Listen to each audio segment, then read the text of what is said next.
نحمده ونصلي على رسوله الكريم اما بعد فاعوذ بالله من الشیطان الرجیم بسم اللہ الرحمن الرحیم. 30 بھی پڑھتے ہیں کہ نبی صلی اللہ علیہ وسلم نے فرمایا جو شخص 10 بار قل هو اللہ احد پڑھتا ہے اس کے لیے جنت میں ایک محل بن جاتا ہے.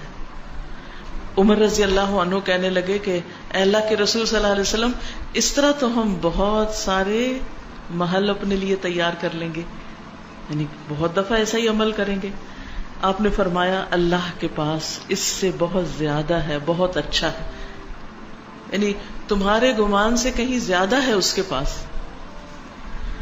اور پھر آپ دیکھیے کہ ایک اور شخص کے بارے میں آتا ہے کہ وہ ایک بار ساری رات اسی سورت کی تلاوت کرتے رہے، اسی کی تکرار، اسی کی تکرار، اسی کی تکرار. قل هو اللہ احد اللہ الصمد لم یلد ولم یولد ولم یکن لہ کفوا احد.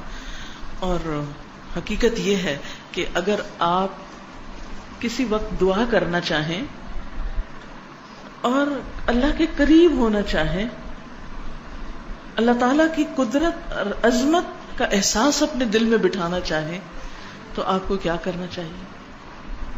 بغیر گنے کئی بار قل هو اللہ احد.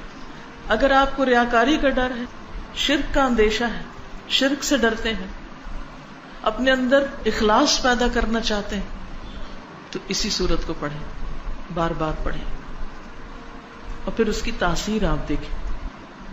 یہ کرنے سے پتہ چلتا ہے. نبی صلی اللہ علیہ وسلم کو جب یہ بات پتہ چلی کہ وہ ساری رات یہی پڑھتا رہا تو آپ نے اس کو منع نہیں کیا. اس لیے اگر کوئی اس کو ایک سے زیادہ بار پڑھتا ہے تو کوئی منع نہیں ہے، لیکن اس کے لیے کوئی جگہ، کوئی وقت، کوئی گنتی، کوئی ہنسا کچھ مقرر نہیں. کیونکہ ایک ہی آیت کا یا ایک سورت کا بار بار پڑھنا انسان کے اندر اس کا فہم زیادہ کرتا ہے، اس کے اندر غور و فکر اور تدبر زیادہ ہو جاتا ہے. تدبر کے لیے تکرار چاہیے ہوتی، بار بار پڑھو. ہم تو ایک دفعہ قرآن پڑھتے ہیں اور اس کے بعد بند کر کے وہ اوپر شیلف میں رکھ دیتے ہیں، مکمل ہو گیا، اب مزید اس سے کوئی کام نہیں. اس کی فضیلت یا اس کے بارے میں یہ بھی آتا ہے کہ یہ انسان کی بیماریوں کو دور کرنے والی. اب بیماریوں کو کیسے دور کرنے والی؟ سب سے بڑی بیماری اور علت کیا ہے؟ شرک.